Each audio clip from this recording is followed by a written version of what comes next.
इस सन 2012 को मेरे पिताजी एक्सपायर हो गए दोस्तों, और पीछे छोड़कर गए तो ये आरसीएम बिजनेस। आज उनकी मेहनत के कारण ये रवि शर्मा जो आज आपके सामने खड़ा है, पूरी जिंदगी बदल गई मेरी। आज मेरी लाइफ स्टाइल बदल गई। मेरी कॉलोनी का सबसे बड़ा बंगला मेरा है। हेलो, मेरी कॉलोनी का सबसे बड़ा बंगला मेरा है आरसीएम के कारण। मेरी कॉलोनी की सबसे लंबी कार मेरे पास है आरसीएम के कारण। हेलो, महीने के 15 दिन 32,000 फुट की ऊंचाई के ऊपर लंच, ब्रेकफास्ट और डिनर करता हूं मेरे दोस्त। 32,000 फुट की ऊंचाई समझ गए? समझ गए? ये जिंदगी इस बिजनेस ने मेरे पिताजी की मेहनत के कारण मेरे को दी। आज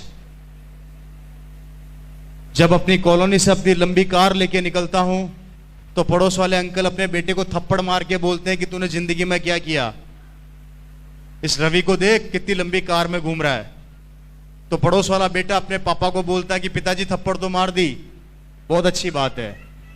आज से लगभग 16 साल पहले इसके पापा आरसीएम बताने आए थे। जब समझ में नहीं आया था क्या, तब समझ में आ जाता तो आज मैं भी कार में घूम रहा होता।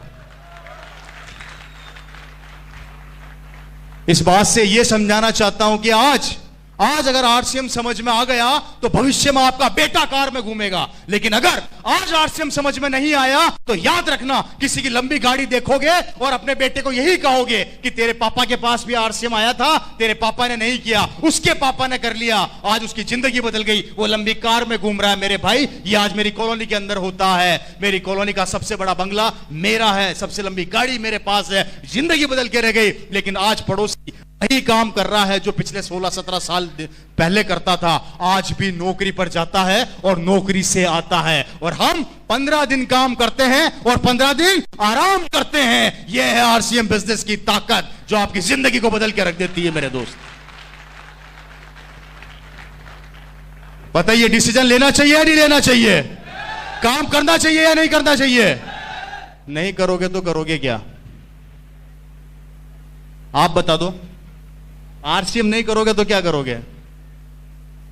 जो कर रहे हो वही करोगे, राइट? और जो कर रहे हो उससे जिंदगी बदलती है तो मैं खुद कहता हूं आरसीएम मत करो। लेकिन अगर उससे जिंदगी नहीं बदलती है तो मैं कहता हूं कि आरसीएम कर लो। खोने के लिए कुछ नहीं है, पाने के लिए बहुत कुछ है। आपको करोड़ों रुपए नहीं लगाने, आपको अरबों रुपए नहीं लगाने, आपको कुछ भी नहीं लगाना, आपको डिसीजन बदलना है। मेरे दोस्तों, बचपन से हल्दी, धनिया, मिर्ची, तेल खाते आ रहे हैं। बचपन से हमने खरीदा, हमारे से पहले हमारे दादा ने खरीदा, उनके परदादा ने खरीदा। आज तक जो भी सामान खरीदते आ रहे हो, किसी न किसी को करोड़पति बनाते जा रहे हो। सही कह रहा हूं या गलत कह रहा हूं जी? कहां से लेके आते हो सामान? बाजार से। थोड़ी सी पिक्चर दिखाता हूं, थोड़ी सी ध्यान से देखिएगा। इसको आगे आ जाएगा एक बार, इसको आगे ले आइए। भैया, नींद तो नहीं आ रही है आप लोगों को? बात समझ में आ रही है कि नहीं आ रही मेरी?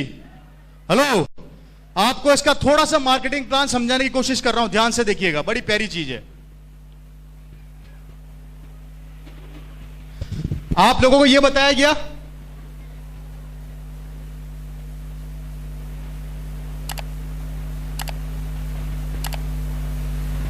ऐसे बताते हैं हम लोग, यही बताते हैं जी।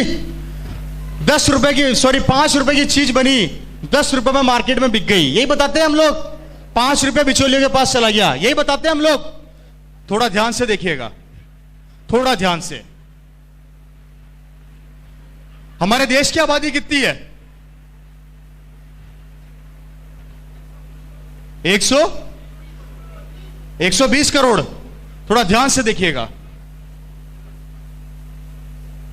आपको इस 5 रुपए की ताकत को दिखा रहा हूं। ये 5 रुपया क्या काम करता है? हमारे देश की आबादी है 100 करोड़, राउंड फिगर में ले लेते हैं। आप रोज सुबह उठते हो, सब उठते हो, सबसे पहले क्या करते हो? ब्रश। कहां से लाते हो? मार्केट से, बाजार से कितने रुपए का आता है? 20 रुपए का आता होगा। हेलो, 20 रुपए का आता है जी। 20 रुपए का ब्रश आप लोग सब रोज सुबह उठते हो और बाजार से लेके आते हो। आपने कितना रुपया ज्यादा दिया? 20 रुपए की एमआरपी का ब्रश है, आप बाजार से लेकर आए, आपने कितना रुपया ज्यादा दिया उस ब्रश पे? 10 रुपया। कितना ज्यादा दिया जी? 10 रुपया। थोड़ा ध्यान से देखिएगा, आपने 10 रुपया ज्यादा दिया और 100 करोड़ की आबादी रोज सुबह ब्रश करती है। 100 करोड़ की आबादी इंटू 10 रुपया इज इक्वल टू 1000 करोड़ रुपया हमारी जेब से निकल गया।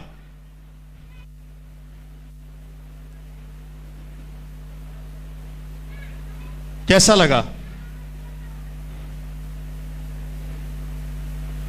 आप ब्रश खरीदा है तो उसके ऊपर क्या लगाओगे? पेस्ट। पेस्ट कहां से लेके आते हो? बाजार से।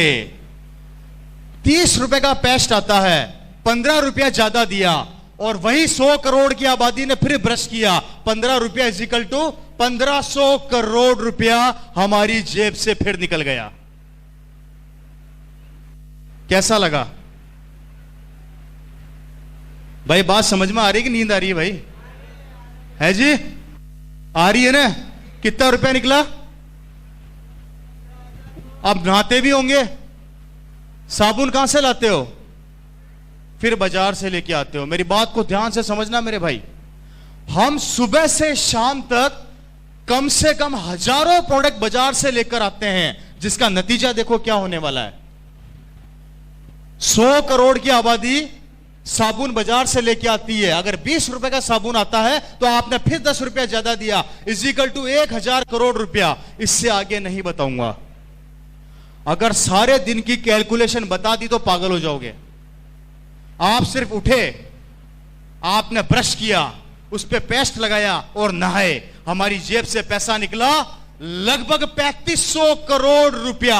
और ये 3500 करोड़ रुपया निकल के इन बिचौलियों की जेब में चला गया, जिसका नतीजा है ये लोग बड़े बड़े बंगलों में रहते हैं, बड़ी बड़ी गाड़ियों में घूमते हैं, इनके बच्चे बड़ी बड़ी स्कूलों में पढ़ते हैं, ये लोग विदेशों की यात्रा करते हैं। गरीबी क्या होती है इन्हें नहीं पता होता। इनके बच्चे बड़ी बड़ी स्कूलों में जाते हैं, ये जिस चीज पे हाथ रखते हैं इनकी हो जाती है। और आप और मैं जो इनको ये करोड़ों रुपया देते हैं, यहीं पे पड़े पड़े सड़ते रहते हैं, मरते रहते हैं, समझौता करते रहते हैं, लोगों के आगे गिड़गिड़ाते रहते हैं, भीख मांगते रहते हैं, रिक्वेस्ट करते रहते हैं, उधार मांगते रहते हैं, लोन मांगते रहते हैं और लोन चुकाते चुकाते एक दिन भगवान को प्यारे हो जाते हैं। यह है हमारे मार्केट का कड़वा सत्य, जिसे हम नहीं समझना चाहते। कैसा लगा?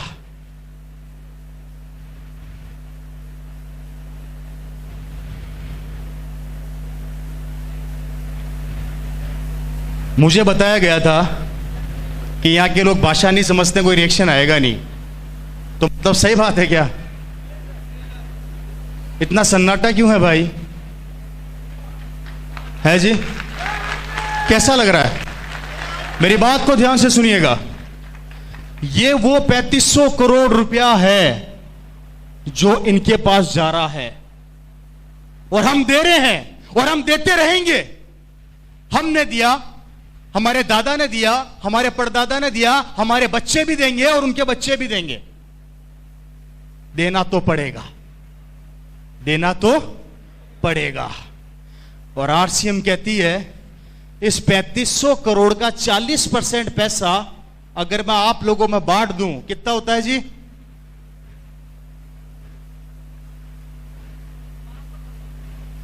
राउंड फिगर में ले लेते हैं 1200 करोड़ रुपया। ये 1200 करोड़ रुपया अगर आरसीएम हम लोगों में बांट देती है तो हमें कहा जाता है हम पागल बनाने आ गए हैं, और दुकान वालों को कहा जाता है कि वो पागल नहीं बना रहे हैं। अब दिमाग खुद लगा लो कि पागल कौन बना रहा है।